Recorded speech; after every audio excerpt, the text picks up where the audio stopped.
নমস্কার, আমার রান্নাবান্না চ্যানেলে আপনাদের স্বাগত। আশা করি আপনারা সবাই ভালো আছেন এবং সুস্থ আছেন। আজকের রেসিপি হচ্ছে ট্যাংরা মাছের বেগুন আলু দিয়ে ঝোল। এখানে আমি 500 ট্যাংরা মাছ ধুয়ে ভালো করে নুন হলুদ মাখিয়ে রেখেছি। এখানে আমি একটা টমেটো কেটে রেখেছি।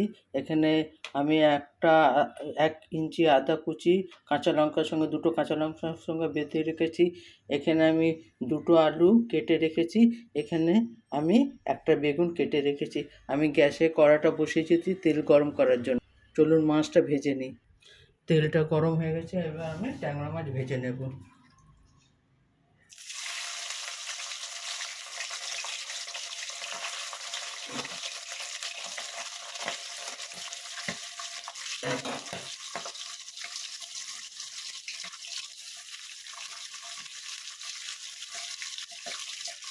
ট্যাংরা মাছটা ভাজা হয়ে যায়, তারপর আপনাদের দেখাচ্ছি।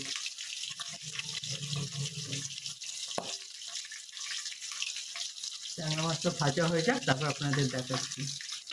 আমার মাছটা ভাজা হয়ে গেছে, এবার আমি মাছটা তুলে নেব।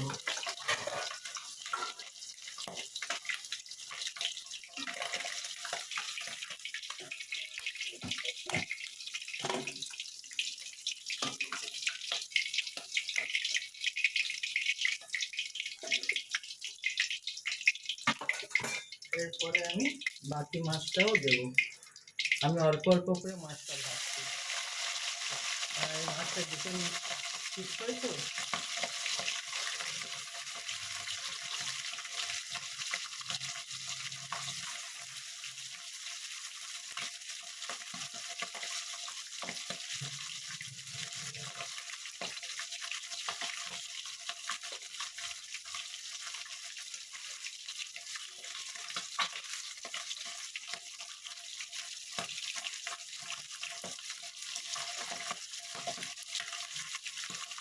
মাছটা ভালো মতন ভাজা হোক, তারপর আপনাদের দেখাচ্ছি।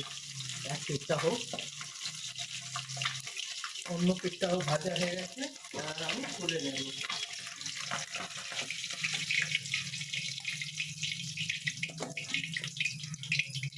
বাকিগুলোও দিয়ে দেব।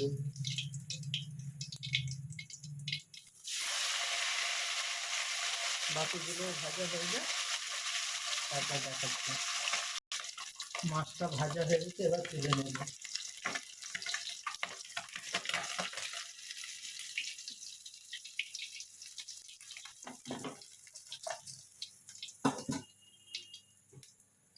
এরপর আমি কড়াইয়ে ফোড়ন দেব।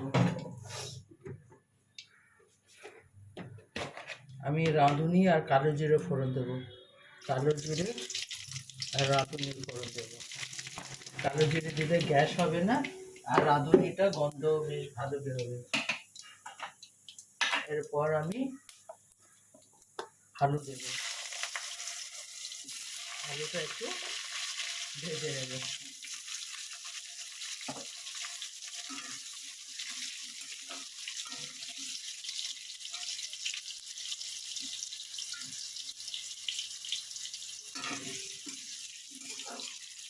আপনারা অবশ্যই একবার এরকম রান্না করে দেখবেন, আপনাদের কেমন লাগে আমাকে অবশ্যই জানাবেন।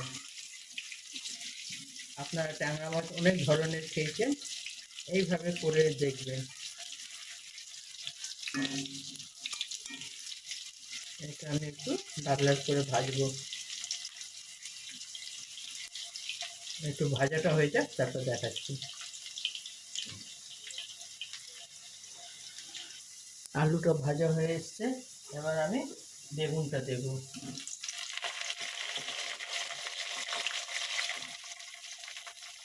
বেগুনটা দিয়ে পরিমাণ মতো আমি নুন দেব। আপনারা যে যার স্বাদ অনুযায়ী নুন দেবেন।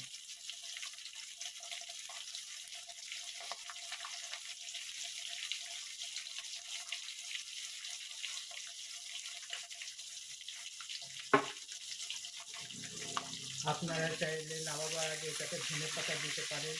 ধনে পাতা দিলে বেশ ভালো ফ্লেভার বেরোয়।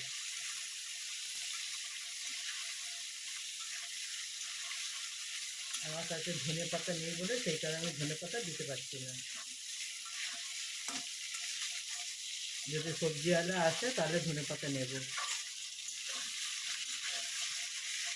বেগুনটাও আমি একটু ভাজা ভাজা করে নেব।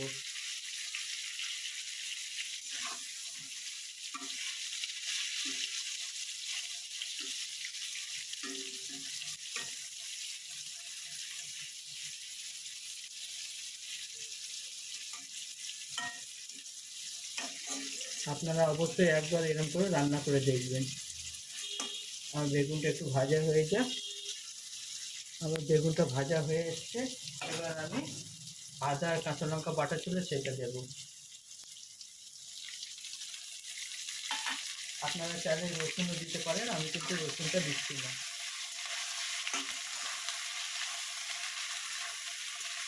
আদা দিয়ে যখন ভাজবে তখন গ্যাসের ফ্লেমটা একটু কমিয়ে রাখবে।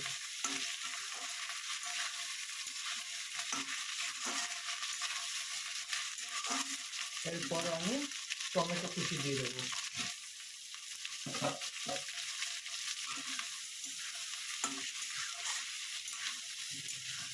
টমেটো দিয়ে এবার গরম মশলা দেবো।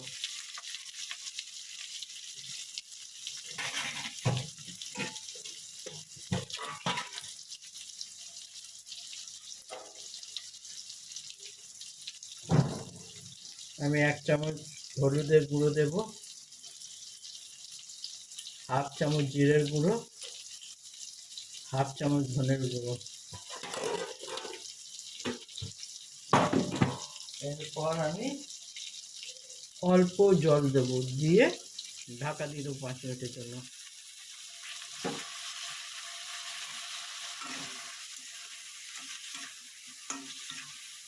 আমি 5 মিনিটের জন্য এটা ঢাকা দিয়ে দেবো। টমেটোটা সেদ্ধ হয়ে যায়, বেগুনটাও সেদ্ধ হয়ে যাবে। 5 মিনিট পরে দেখা হচ্ছে। এবার আমি ঢাকাটা সরাবো। একটু জল দেব।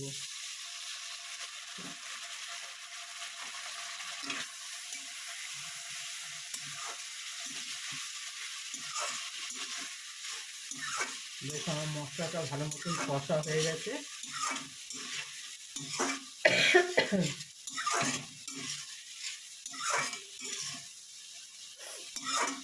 এরপর আমি মাছগুলো দিয়ে দেব।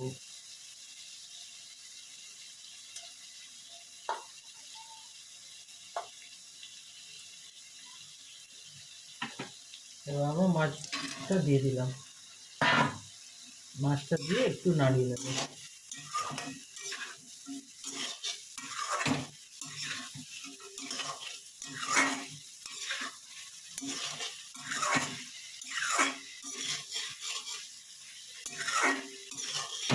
এরপর একটু আমি জল দিয়ে দেবো পরিমাণ মতন। যে আপনারা যেটুকু ঝোল রাখবেন সেইটুকু জল দেবেন।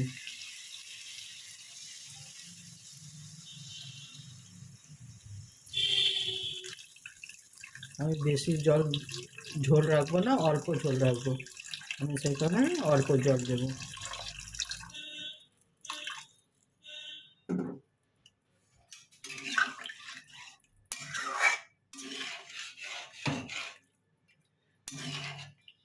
এই ঝোলটা খেতে বেশ ভালো লাগে।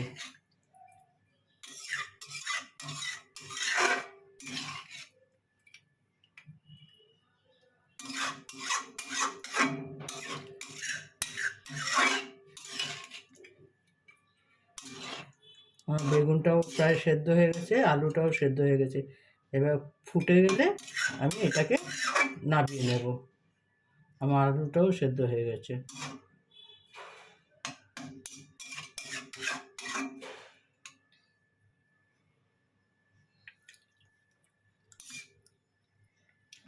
একটু নুন দিতে লাগবে, নুনটা কম হয়েছে। এরপর আমি অল্প নুন দেব। এই সময় আপনারা নুন দেখে নেবেন, নুন কম হয়েছে কি কি।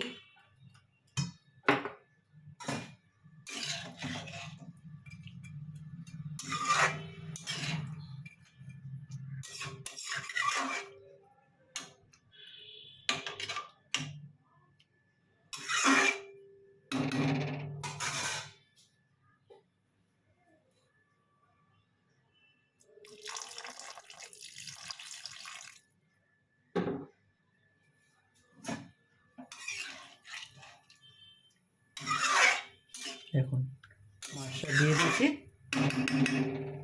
তারপর আমি 10 মিনিটের জন্য ঢাকা দিয়ে দেবো। 10 মিনিট পরে আপনাদের দেখাচ্ছি।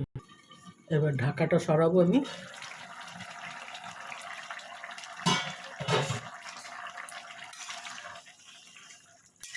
আমার মাছের ঝোলটা প্রায় রেডি। আপনারা অবশ্যই একবার এইভাবে রান্না করে দেখবেন। গরমকালে এরকম পাতলা ঝোল খুব ভালো, খেতেও ভালো, শরীরও খারাপ করে না। ট্যাংরা মাছের পাতলা ঝোল। দেখুন আমার ঝোল প্রায় রেডি। এবার আমি আলুও সেদ্ধ হয়ে গেছে, এবার আমি নামিয়ে নেব।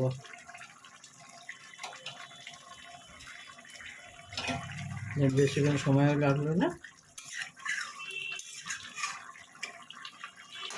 এবার আমি এটা নামিয়ে নেব। দেখুন আমরা ট্যাংরা মাছের বেগুন আলু দিয়ে ঝোল একেবারে রেডি। আপনারা অবশ্যই এইভাবে একবার রান্না করে দেখবেন, কেমন হয় কমেন্ট করে আমাকে জানাবেন। আমার রান্নাবান্না চ্যানেলটা দেখার জন্য আপনাদের ধন্যবাদ। আপনারা এইভাবে আমার সঙ্গে থাকবেন এবং আমাকে সাপোর্ট করবেন। আর ভগবানের কাছে প্রার্থনা করে আপনারা সবাই সুস্থ এবং ভালো থাকুন। আমার চ্যানেলটা দেখার জন্য ধন্যবাদ। Thank you.